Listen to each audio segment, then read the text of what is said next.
Bem-vindos a mais um episódio do podcast Pluralidade e Subjetividade, uma conversa entre direito e psicologia. Entramos em setembro, aniversário dessa musa maravilhosa que senta na minha frente. E a gente não pode deixar de falar sobre isso, né? Ano passado a gente falou sobre o quanto ela é grata, o quanto ela comemora, o quanto ela se mobiliza o mês inteiro de setembro e às vezes até um pouco de outubro pra comemorar com todo mundo que ela gosta o aniversário dela. Se você ainda não viu o episódio, corre lá que você vai encontrar no mês de setembro. A gente tá falando sobre aniversário. E essa vez a gente quis voltar um pouco pro lado da morte. Eu sei que parece um pouco mórbido, mas a gente não quer levar pra esse lado. A gente quer pensar a morte como uma grande companheira e conselheira, né? Eu acho que é por esse caminho que a gente vai começar hoje, né, Mama? Pois é, um pouco estranho, né? Mas a gente quer trabalhar essa questão de refletir sobre a nossa finitude e por isso mesmo, por conta da gente já saber da nossa finitude, a gente comemorar todos os dias e escolher bem todos os nossos dias, né? Prestar mais atenção, né, nas nossas escolhas, porque a gente sabe que um dia a morte vai aparecer, né? É a única certeza que a gente tem na vida, inclusive, né? No dia que a gente nasce, que um dia a gente vai morrer, assim como tudo. E eu acho que o tema da morte, da finitude, é um tabu na nossa sociedade em todas as áreas, né? A gente gosta de acreditar que as coisas são pra sempre, que tudo vai ser sempre igual, né?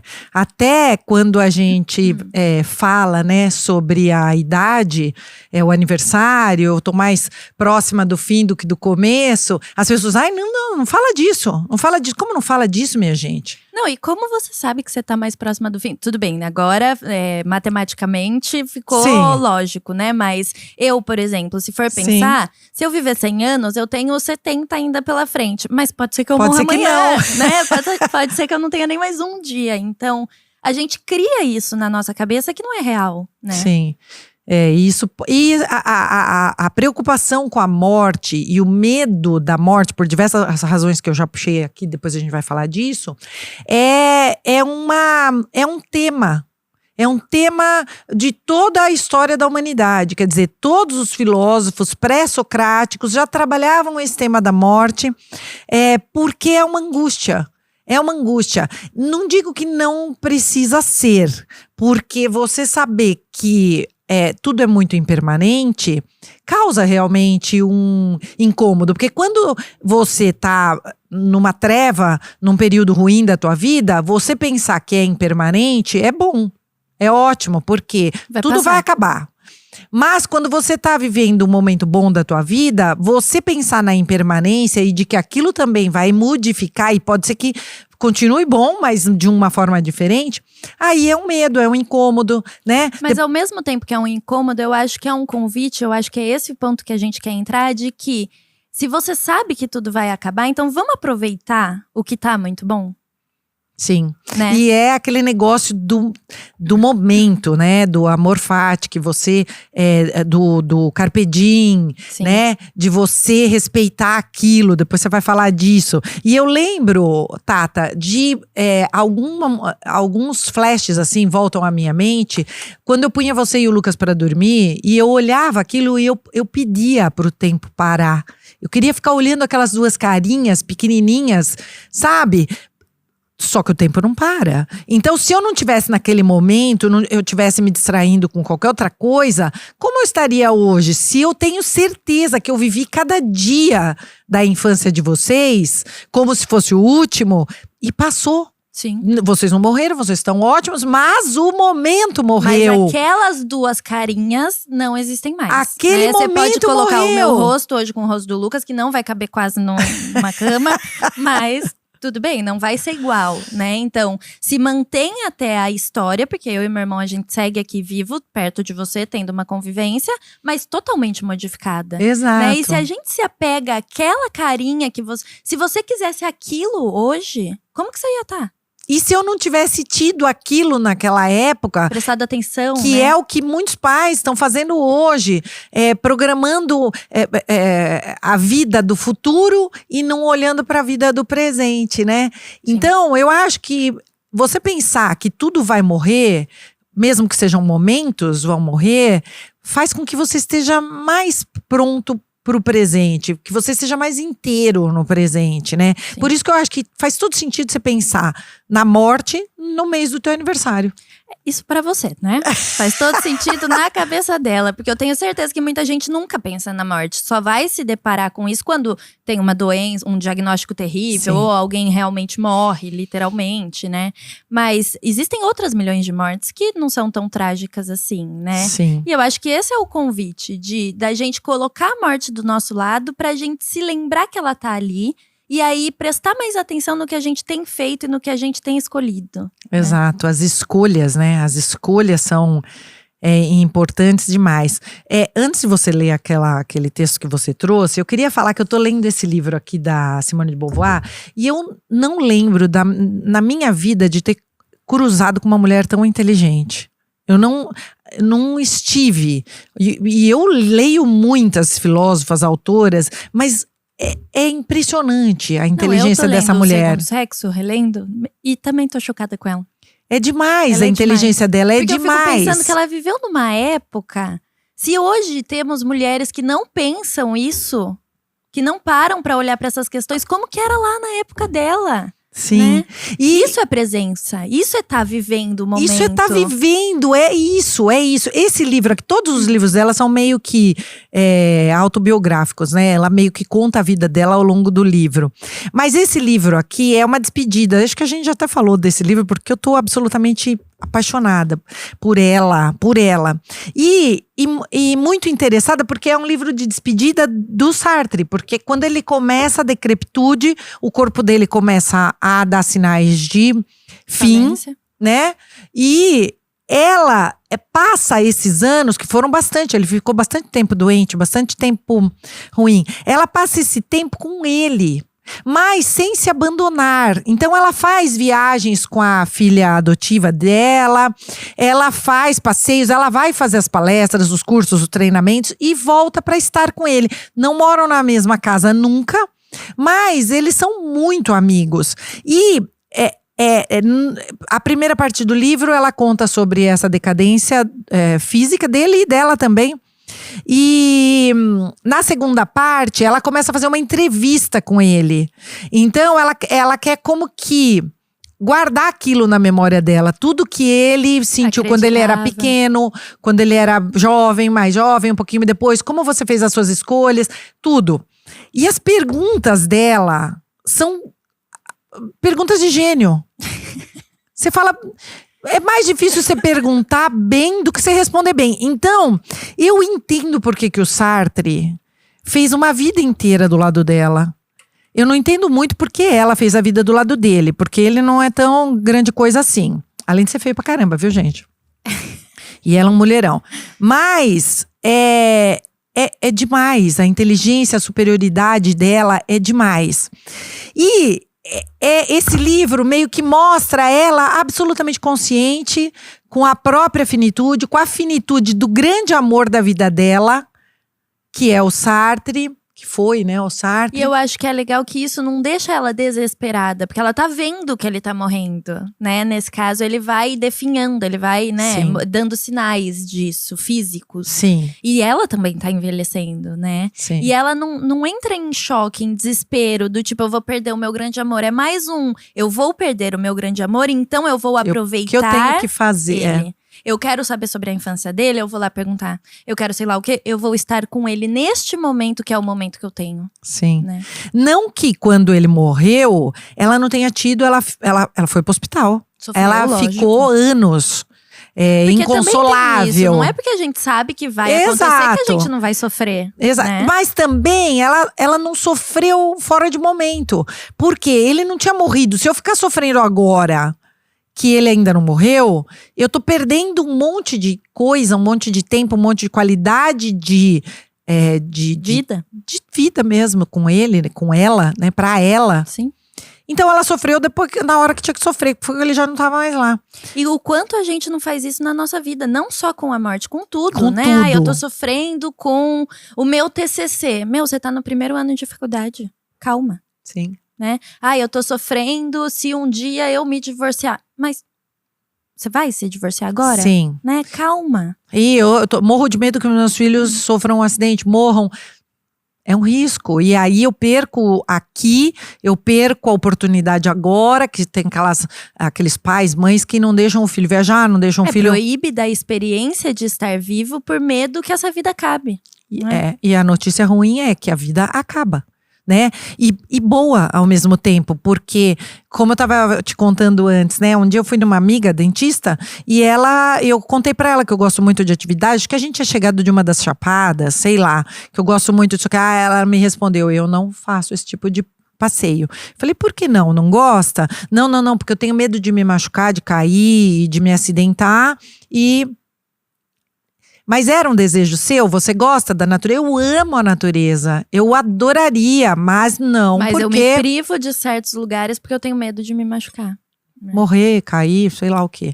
Não, e é claro que pode acontecer, mas pode acontecer de você tropeçar no seu tapete, na sua casa e cair. Principalmente se tratando de uma Thaís, Exato. né?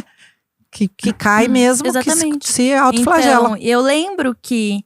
quando eu quis pular de paraquedas pela primeira vez, você não deixou, porque eu era menor de idade, etc, né?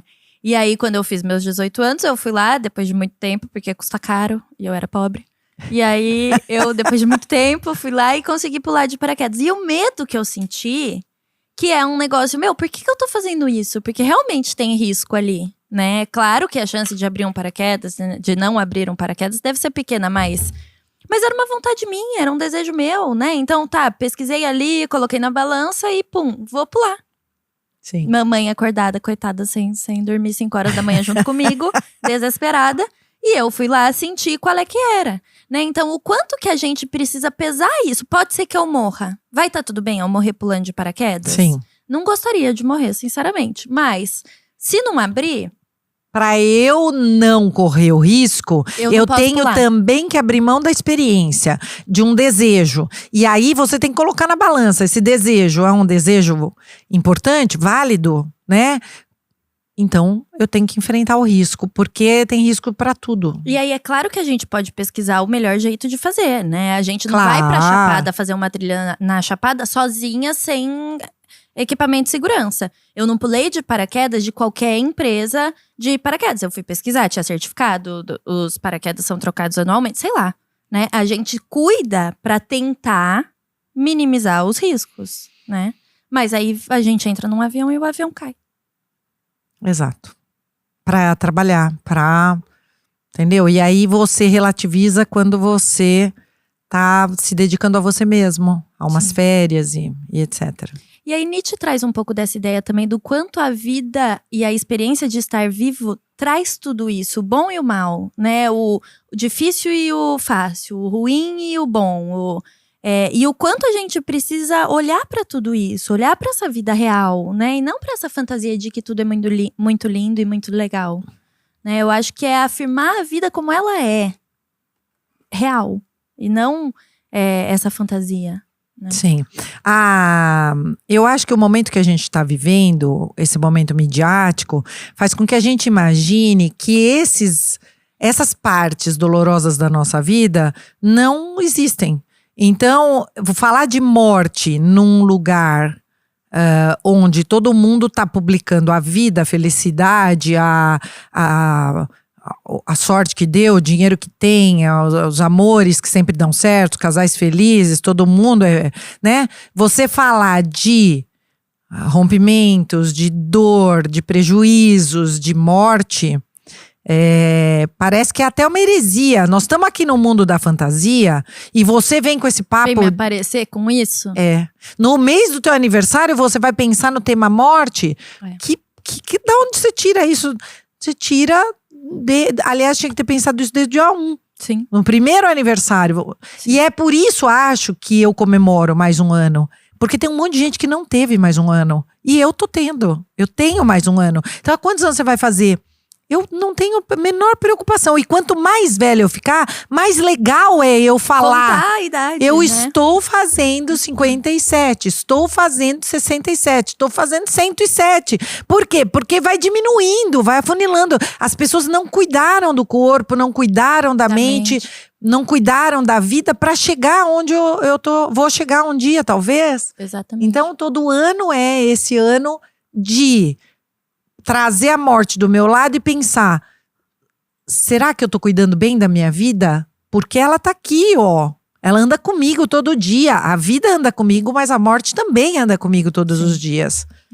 E eu acho que não é ai, quero morrer, tá tudo, né? É o oposto disso, eu não quero morrer, eu gosto muito de viver, mas eu sei que pode ser que aconteça, Sim, né? sim. E aí você trouxe essa ideia de como a gente tá vivendo hoje, nos dias atuais, e eu lembrei desse trecho da Viviane Mosé, do livro dela Nietzsche Hoje, que ela fala assim, e eu achei maravilhoso, porque acho que toca a gente e dá uma acordada, e eu acho que esse tema precisa, né? Ela traz que o maior desafio do século XXI é resgatar o valor da vida. A maior ação política é incentivar a vontade de viver. A vida não precisa estar vinculada a um projeto de felicidade. A experiência da vida em si mesma, o jogo da vida, se basta. Nietzsche afirma em seu pensamento mais maduro a necessidade de reconciliar o homem com o corpo, com a presença, com o tempo. Isso não significa negar sua virtualidade. Ao contrário, a vida humana é feita de sensação e memória. Somos seres complexos, precisamos do chão, do corpo, da presença, mas igualmente necessitamos dos relatos, das narrativas sobre a vida que exercitamos no pensamento, na memória individual, social e coletiva. Eu achei maravilhoso. É maravilhoso porque a nossa vida se compõe exatamente das experiências, das narrativas, dos acontecimentos. Da história. Antes da gente começar o podcast, você estava falando, nós temos que viajar mais para a gente ter experiências diferentes. Se eu e você, a gente acorda todos os dias, eu vou para o meu escritório, você vai para o seu consultório, muitas coisas acontecem ao longo do nosso dia, da nossa semana, do nosso mês, que nos modificam. Certo? Nós encontramos pessoas que nos modificam, nós ficamos sabendo de histórias que nos modificam, nós assumimos alguns compromissos que nos modificam. Mas imagina se a gente tem a oportunidade de pegar o nosso corpo e o nosso tempo e deslocar para um mundo completamente diferente do nosso.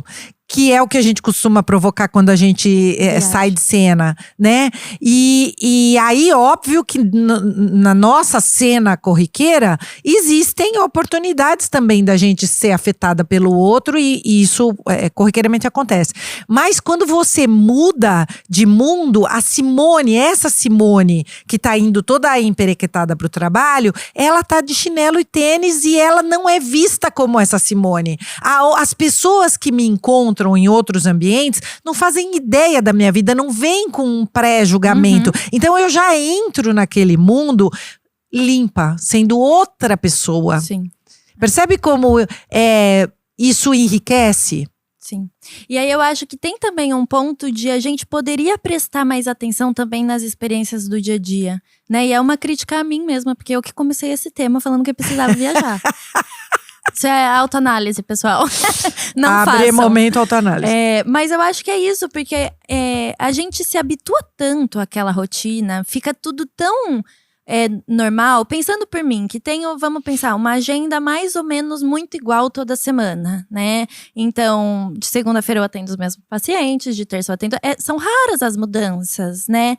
Então, o quanto a gente para de prestar atenção no que aquilo tá encostando em mim no dia a dia, né? Como foi a forma que eu entrei no consultório hoje? Que eu entro todo dia. Eu prestei atenção, né? Porque talvez ali naquele momento eu tivesse uma experiência que surgisse uma possibilidade de um tema, de alguma coisa que eu nem prestei atenção, né? Que passou e a vida passou. Então, trazer a morte pro nosso lado é também a gente se lembrar que tudo importa. O jeito que eu entro no consultório, o jeito que eu saí de casa, com quem eu falei, o que eu fiz… Tudo isso importa, né? Às vezes a gente faz uma troca, né? Eu tenho essa mania de me relacionar com as pessoas que eu encontro. Então, na hora que eu chego na padaria… Não, gente, não é se relacionar. Ela está andando na rua e ela fica, bom dia, bom dia. Mas assim, pra todo mundo. E as pessoas passam assim, ó. E ela tá, bom dia, tudo bem? Oi, tudo bem? Oi, filha, fala bom dia. Eu falei, mãe, a pessoa nem te respondeu. A pessoa não respondeu não vai responder 2. Aí eu respondo pra ela, bom dia, mãe. Porque, então ela anda assim, na rua, pois em bem, todos os lugares. Aí fui no supermercado, eu vou quase todos os dias que eu saio da academia, num dia da semana eu paro no supermercado que é no caminho. E aí tem uma moça sentada que fica naquela parte do autoatendimento, só que ela fica pesando frutas. E ela com uma cara bem tristonha, fechada, e eu, oi, bom dia. Um dia minha máquina engastalhou, e ela veio, aí eu agradeci que ela me ajudou e perguntei o nome dela. E aí, aquilo foi, todo dia que eu entro lá, eu, bom dia, Rô, onde você tá? Ah, tá aí hoje, por que não tá aqui do lado de cá, não? Meu cargo é aqui. Ah, ela te responde. E aí, ela começou a ficar de bem de mim. E aí, depois… a gente, um dia a gente conversou sobre as questões da vida dela e ela me contou qual que era a história dela e eu saí de lá pensando, caramba, aquela cara triste do caixa, não é porque ela tem mau humor, porque ela ganha mal, é porque ela também tem uma vida. Ela também tem uma vida atrás daquilo, daquela presença, e a gente acaba desconsiderando, né? Então, quando eu vou almoçar, que eu paro para almoçar na padaria e falo, agradeça a cozinheira, a comida tava uma delícia. A menina veio me falar essa semana, eu queria saber seu nome, porque você é sempre tão gentil e a cozinheira ficou tão feliz que você falou que a comida tava boa. Quer dizer, eu nem sei quem é a cozinheira, mas chegou lá. E será que não fez um impacto positivo? Porque a comida tava boa mesmo. Eu podia ir embora e não falar que a comida tava boa, mas tava. Então, eu acho que esses momentos, eles nos modificam. Porque eu saio, eu modifiquei ela, mas eu saio também pensando…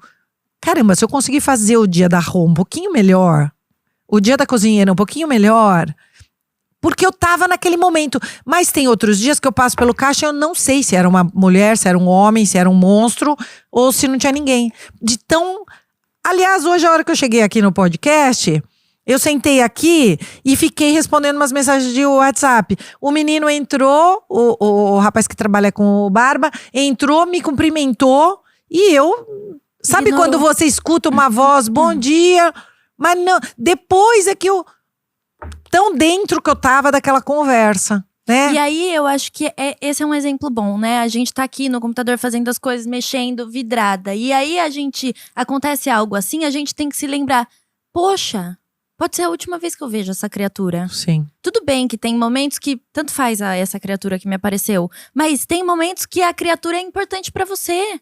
Né, sua mãe, seu pai, sua avó, seu avô. Outro dia eu vi um vídeo de um menino, eu acho até um tanto quanto apelativo, mas acho que faz sentido aqui, que ele fala, se você tem um pai, liga agora pra ele, porque eu já não posso mais fazer isso, que o pai dele acabou de falecer, né. Tudo bem, pais e pais, mas suas pessoas, como que você tem encontrado suas pessoas, né? Eu falo sempre que eu tô com muita saudade do Fefe, porque agora ele não mora mais aqui. Mas quando eu tô com ele, como eu tô com ele? Exato. Eu tô aproveitando o meu sábado com ele, quando eu posso? Ou eu tô com ele, tô mexendo no meu Instagram, tô… Exato. O quanto eu estou aproveitando isso aqui, porque ele pode acabar. Mais do que pode, ele vai. Ele vai, né? É certeza que ele vai. Vai acabar, é certeza. Pode ser não através de uma morte, então vamos pensar no podcast. O podcast um dia vai ter fim. Ou porque minha mãe vai morrer, eu não vou conseguir fazer sozinha. Ou porque eu vou morrer, minha mãe não vai conseguir fazer sozinha. Ou porque a gente vai cansar do podcast. Ou porque um dia vai acabar. Vai ter fim. Tudo, né? Então, o quanto que a gente não aproveita isso agora, ou deveria aproveitar, por mais terrível que esteja, né? Porque vai acabar. Sim, exatamente. A gente acaba relevando, né, alguns momentos que podem ser tão importantes e modificativo? Modifica, do jeito que vocês quiserem, tá? E porque a gente tá distraído, porque a gente não tá ali naquele momento, né? Pode ser tão legal aquilo, pode te abastecer de alguma informação que você não tinha, conhecer uma vida que você nunca teria oportunidade de conhecer, porque você está absolutamente distraído com o amanhã, com o que eu vou fazer daqui a pouco, com o que eu… Não tô falando que dá pra estar o tempo todo 100% no momento presente. Mas é legal que esteja, né? Eu acho que dá pra estar o tempo todo no momento presente. Isso não significa que você não vai pensar lá no futuro. Eu estou aqui pensando o que eu vou fazer daqui 10 anos. Porque eu preciso estruturar minimamente a minha vida, né? Então, é claro que se eu tô no primeiro ano da faculdade, eu posso pensar no meu TCC do 5º ano. Mas talvez não com tanta intensidade, com tanta… presença lá no TCC. A presença tá aqui, no hoje. Sim. Né? Então, é claro, eu já tô estruturando uma viagem pro ano que vem. Porque eu preciso me estruturar, eu preciso economizar, pensar pra onde eu quero ir, ver se eu tenho que tirar visto ou não. Precisa ter um planejamento. Sim. Mas eu estou vivendo aqui. Hoje. O que eu tenho que fazer hoje pra me organizar pro amanhã. Mas não estar no amanhã o tempo todo. E nem acreditar que esse meu planejamento que eu tô fazendo da viagem do ano que vem vai acontecer exatamente como eu imagino. É um planejamento, né? Então eu tô planejando viajar com a minha mãe. Pode ser que chegue ano que vem e minha mãe fale, Tata, nessa data eu não posso, a única data que eu posso eu vou ter que ir sozinha. Eu vou ter que ter uma escolha. Ou largo a viagem, ou vou sozinha, ou… Então, não é porque eu planejei hoje que vai acontecer também, né? E é uma morte de uma expectativa. É uma morte desse plano. Você vai ter que inventar o plano 2. Como isso já aconteceu na tua vida várias vezes. FGH, né? Não eu vou no 2. casamento lá, onde com uma amiga. Pau, não tem amiga. Eu ia dirigir 8 horas só com essa amiga. Numa estrada, isso, aquilo. E agora? Mantenho… Aborto, eu ia no congresso com amigos. E agora? O amigo não foi, cancelou. E aí? Não vou? Ou vou e compro tudo que vem junto, que pode ser um risco, pode ser uma instabilidade, pode ser um incômodo. Eu vou jantar no meio, como você fez. Sim. Vou jantar no meio dos professores intelectuais. O que é isso? Nunca fui que num eu não congresso conheço. sozinha. Primeiro congresso que vai, a pessoa que ia com você conhecia as outras pessoas, você compra um jantar com os outros professores, e aí o amigo não vai. E aí? O que eu vou fazer? Você tem escolha. Você tem escolha. Eu vou comprar meu incômodo, que é entrar num lugar que eu não conheço ninguém e… Não, e aí eu tive que parar pra pensar. O que me fez vir no congresso? O amigo ou o meu desejo? Eu que queria estar no jantar conversando ou eu queria mostrar pro meu amigo que eu tava no jantar conversando? Eu queria estar no jantar porque conversando. se eu queria mostrar pro amigo, morreu lá. Já quando ele era. falou não vou. Não preciso ir, então. Não precisava nem ter ido no congresso. Né? Então, aí eu me deparei com o meu desejo. Não, eu quero ir. Tá, só que eu também não quero ir se for pra ficar falando baboseira. Você não precisa ir ficar o tempo todo. Você pode ir, ver como tá. Se não gostou, vira as costas e vai embora. Eu posso fazer isso? Pode. Que legal. Isso é autodiálogo, viu? Sim. Autodiálogo no espelho, talvez. E muitas vezes alto, inclusive, não é mental. Às vezes eu falo comigo, Thaís, você pode ir embora a hora que você quiser. É verdade, né? Eu posso ir embora a hora que eu quiser. Então eu vou pedir meu Uber. Pedi meu Uber, fui, fiquei um tempo, conversei com o professor que eu queria ter conversado, virei minhas costas e fui embora. Ponto. Ainda agradeci imensamente o meu amigo por falar, obrigada, porque foi uma experiência muito legal pra mim também. Né? É isso. E a outra experiência do casamento também, você dirigir todas aquelas horas sozinha, porque… quando a gente peita uma situação qualquer, não é sem medo, não é sem…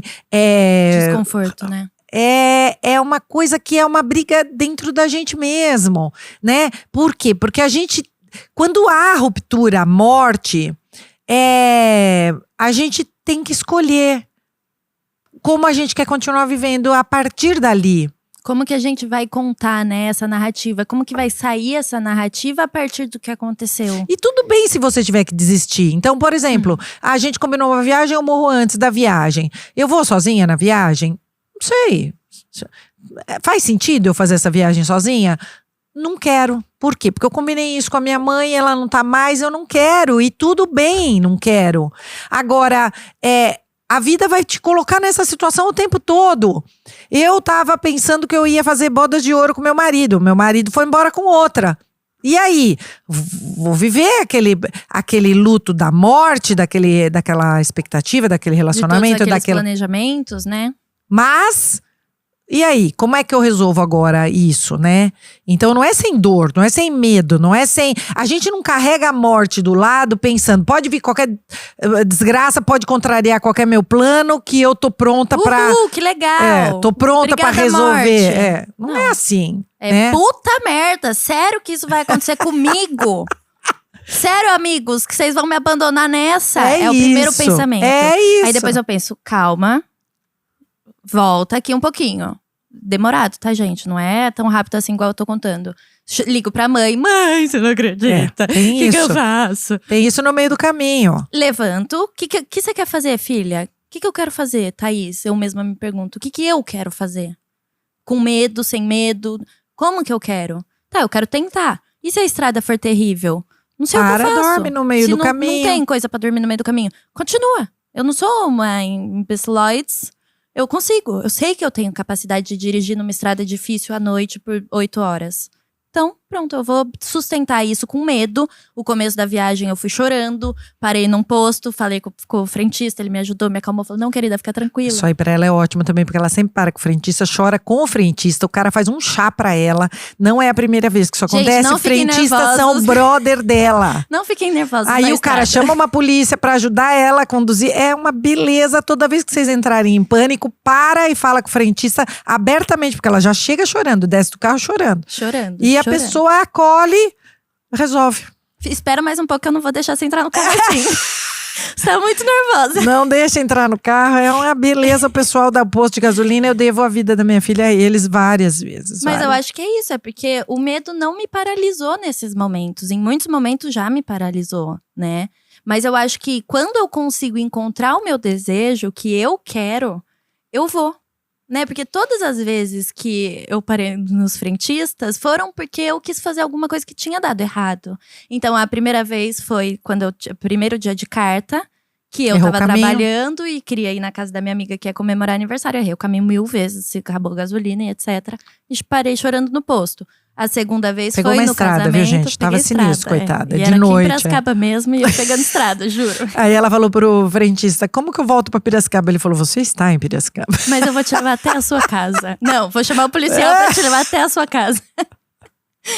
Mas a segunda vez do casamento foi igual, então o plano acabou e eu decidi ir com medo mesmo, né? Então, eu acho que é isso, é a gente se deparar com o nosso desejo e pesar. Será que vai ter outra chance de eu ir pro Mato Grosso no casamento da minha amiga?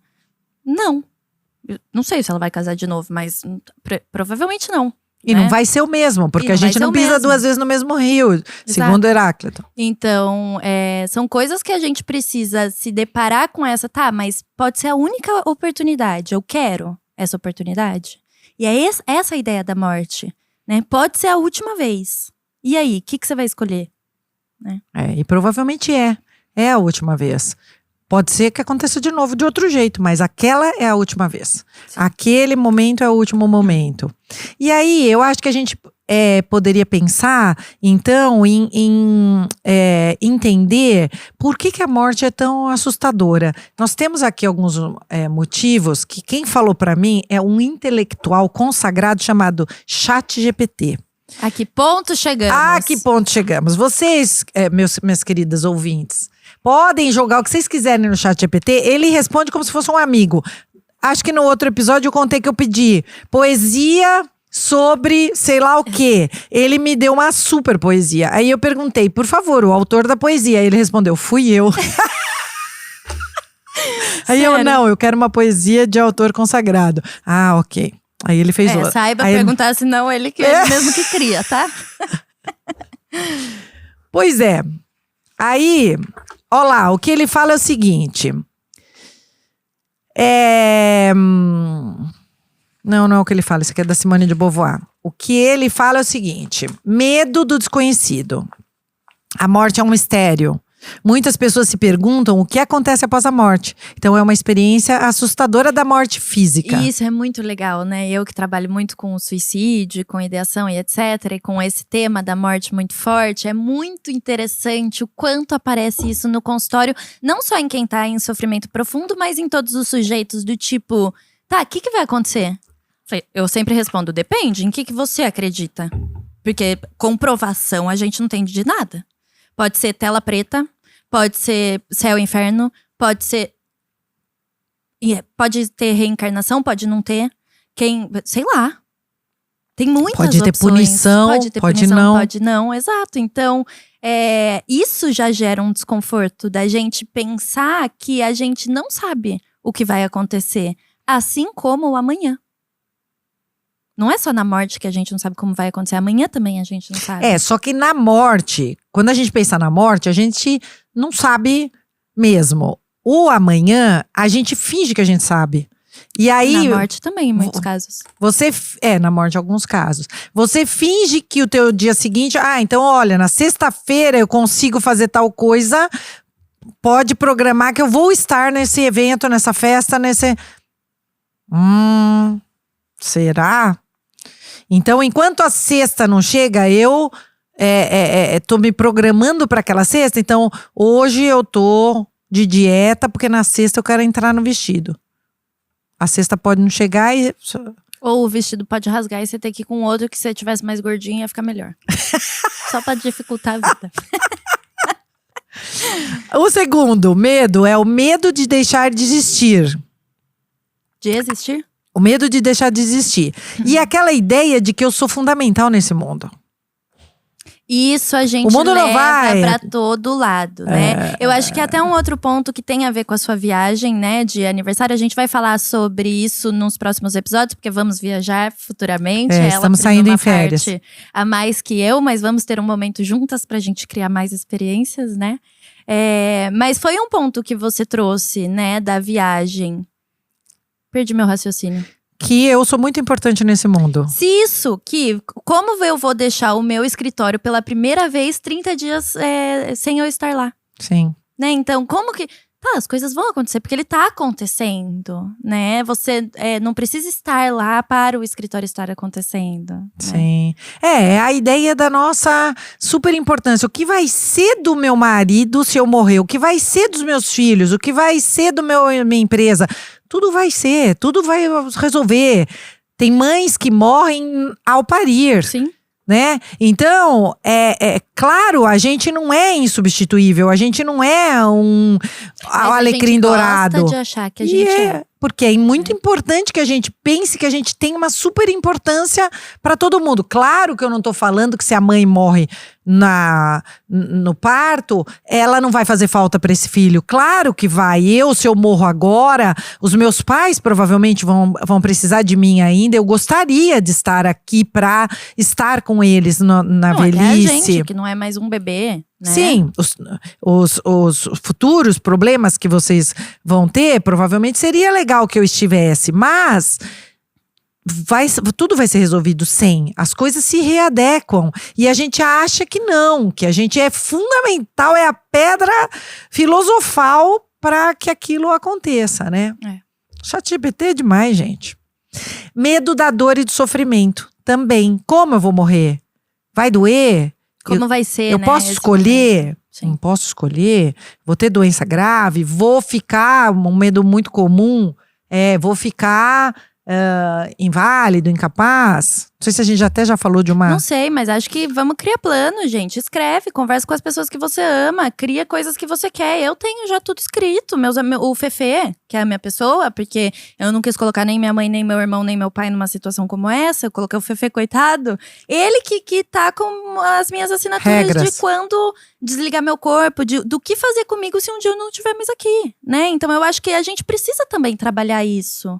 Né? Sim. Porque tem muita gente que morre, tem muita família que perde alguém e aí fica pensando, mas o que será que o Pafonso queria? Porque não tem coragem de conversar sobre isso. Em vida não falou, Sim. né? Então o papai sempre brincou com a ideia de eu quero meu caixão fechado com uma foto de eu pescando bem feliz em cima. Eu vou ter que botar o caixão fechado por mais mórbido que eu acho. Papai, vai parecer que você sofreu um super acidente terrível. Não interessa, eu quero meu caixão fechado com uma foto de eu pescando em cima. Lindo, vou fazer. Se eu estiver aqui, eu vou tentar fazer isso por providenciar. Você. Né? Então, eu acho que é esse ponto também que a gente precisa falar, né? Agora lembrei, fazendo um parênteses, fui numa festa e eu tenho uma amiga muito querida, a Aninha, mãe da Marta e da Lucy, que ela é muito alegre, é uma coroa Feliz. alto astral total. E eu abracei ela na última festa que nós estivemos e eu falei pra ela, mas você continua linda, você tá uma gostosa. Aí ela me respondeu, sabe o que que é? É que eu quero doar tudo isso aqui quando eu morrer. Ai, que Eu linda. quero, isso aqui não é só pra mim. Eu quero doar tudo isso aqui, ó, vai ser distribuído. Ai, que linda. Entendeu? Então é isso, quer dizer, ela não teve medo de falar, eu vou morrer, eu Sim. vou acabar, eu vou. Não, e mais alguma do que coisa isso, eu tô minha vai cuidando. viver. Eu tô cuidando disso pro meu pós-vida, né? Exato. Talvez o meu corpo sirva Pro meu pós-morte. pra alguém. Pós-vida. Não sei. Pós-vida ou pós-morte, tanto faz, acho. Eu entendi. Obrigada. Outro medo, segundo o chat GPT, medo de perder os entes queridos. Claro. Que é É um a parte mais pavor. dolorida, né? É um Acho, pavor. A gente pensar que é isso. Que um né? dia a gente vai ter que despedir. Eu sei que minha mãe vai morrer, mas eu não quero. De jeito nenhum, né? Só que também não quero morrer antes dela. Porque não sei se eu quero esse sofrimento pra ela. É isso. Tem uma ordem natural e tem uma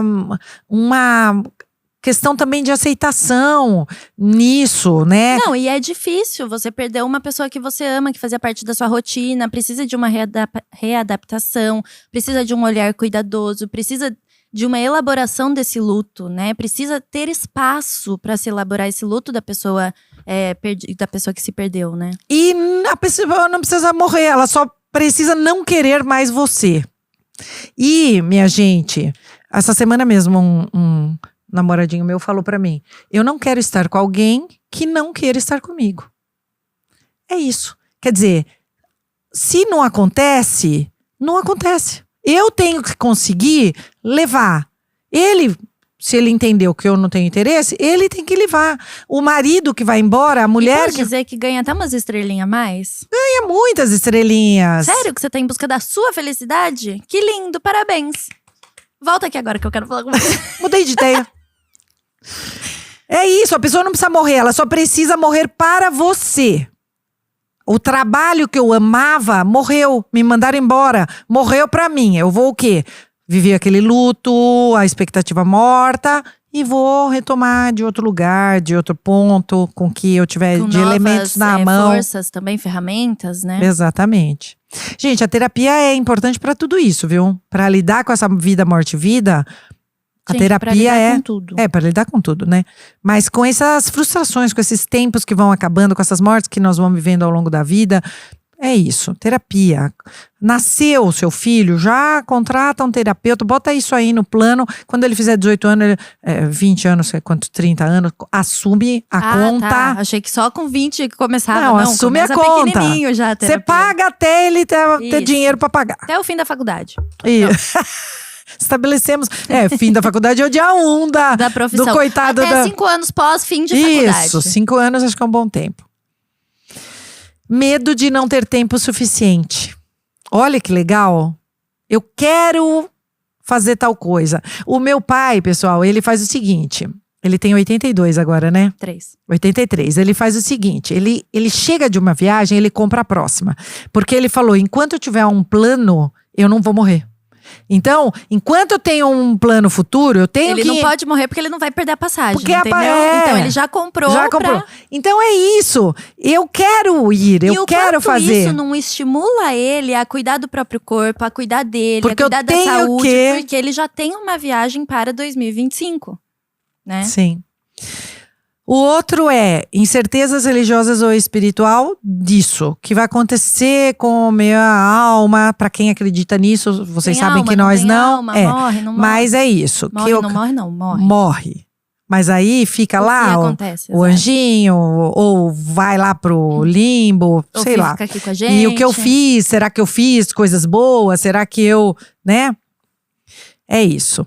E a última, pra quem não acredita em nada, é essa solidão eterna, né? Você estar um estado de isolamento, mas eu acho escuridão. que essa solidão eterna, sei lá, pelo menos pra mim, que penso que é uma tela preta, um apagão, fechou o olho, dormir eternamente, sem pensamentos, não tem solidão. Porque eu Não acho tem, porque que não tem o medo. que importa é o que aconteceu aqui, É, né? O que tem acontecido aqui.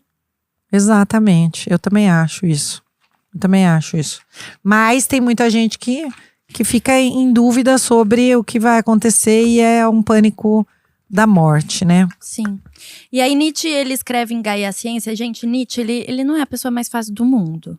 Mas a gente gosta muito, né? Mas também não é a mais difícil, não. Tem mas coisas é porque piores. Como ele fala por aforismos e etc, né? Gaia a Ciência não é Lê devagar esse trecho, que é Gaia difícil. a Ciência não é um livro gostoso de ler, né? Não é nem de entender. Não, de entender, então é mais difícil. Rotina de leitura. Não é. Você tem que ler um pouco por vez e assimilar. Mas ele traz um pouco dessa ideia da gente afirmar a vida, né? Formas da gente afirmar a vida. Ele fala muito sobre isso, sobre essa afirmação da vida, que eu já falei um pouquinho aqui. E eu acho que essa parte puxa um pouco pra gente olhar pro quanto a gente tá falando sim e não, né? E o que isso representa. Então ele traz assim: eu ainda vivo, eu ainda penso. Ainda tenho de viver, pois ainda tenho de pensar. Eu sou, portanto penso. E penso, portanto sou. Hoje, cada um se permite expressar o seu mais caro desejo e pensamento. Também eu, então, quero dizer o que desejo para mim mesmo e que pensamento este ano me veio primeiramente ao coração. Que pensamento deverá ser para mim razão, garantia e doçura de toda a vida que me resta. Quero cada vez mais aprender a ver como belo aquilo que é necessário nas coisas. Assim me tornarei um daqueles que fazem belas as coisas. Amor fati, amor ao destino. Seja esse, doravante, o meu amor. Não quero fazer guerra ao que é feio. Não quero acusar, não quero nem mesmo acusar os acusadores. Que a minha única negação seja desviar o olhar. E tudo, somado e em suma, quero ser, algum dia, apenas alguém que diz sim. E aí esse sim que ele traz é para a vida em totalidade, afirmando que o que acontece sem recair nas definições de bem e mal, e o não para essa atitude decadente de fantasiar um além, um ideal de verdade ou de conhecimento que se colocaria acima da própria vida. Então, eu achei tão magnífico essa ideia da gente afirmar esse sim para nós mesmos, né? Prestar atenção nesse sim para nós mesmos. E o Nietzsche tem essa ideia do amor fati, que tem a ver com você respeitar o teu passado, no sentido de o que tá feito, como eu sigo agora, né? Então é essa coisa de o tempo todo você tá respeitando a tua história, mesmo que errada, mesmo que a história é feia, mesmo que um incômodo, mas é isso, passou. E agora eu digo sim para esse passado e digo sim para o meu presente, futuro, reprogramo, realinho, né?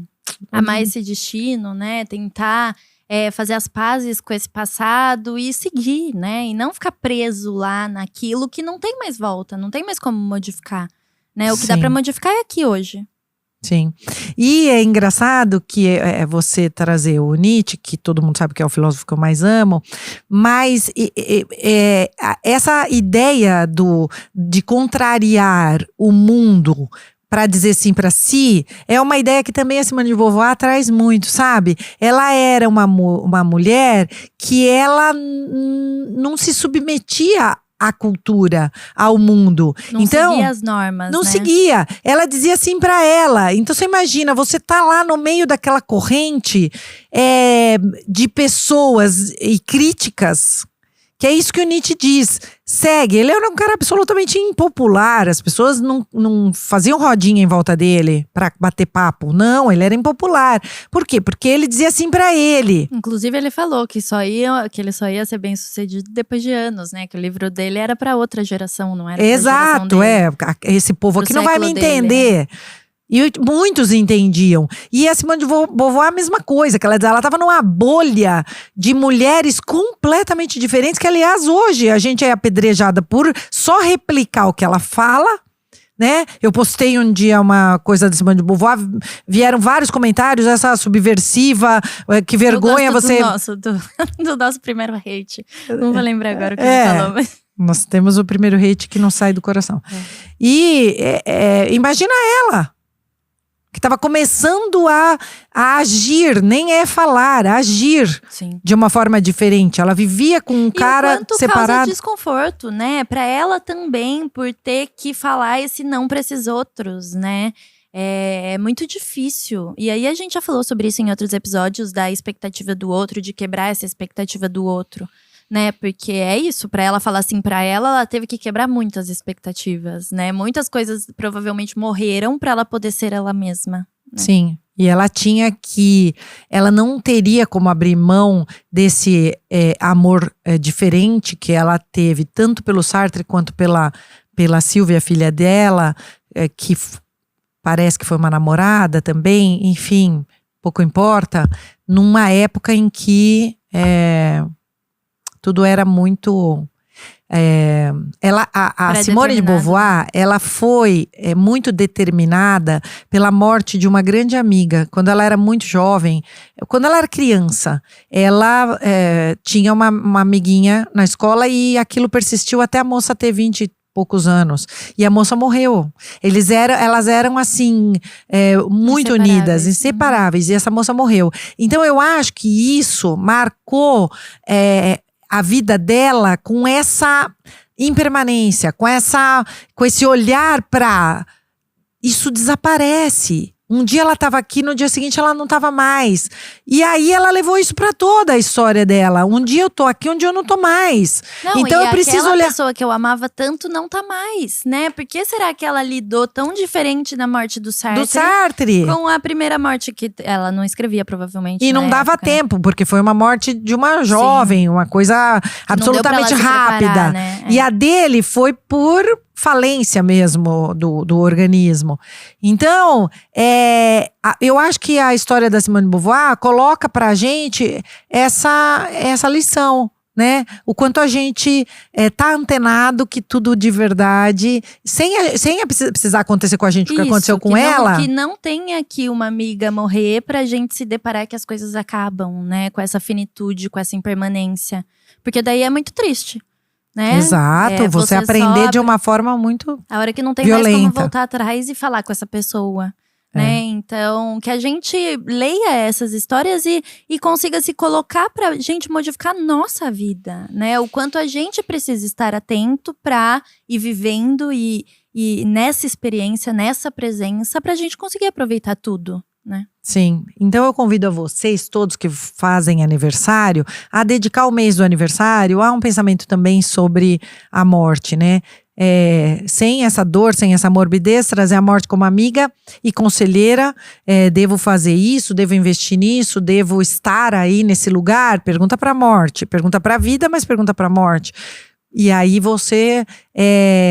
ter essa consciência mais do teu dia a dia, do teu presente, de quem é importante trazer para você, para estar por perto e para comemorar. Quem são as pessoas que eu gosto de estar comigo? Por que não trazê-las para perto de mim no mês do meu aniversário? Porque pode ser meu último aniversário, pode ser o último aniversário daquela pessoa.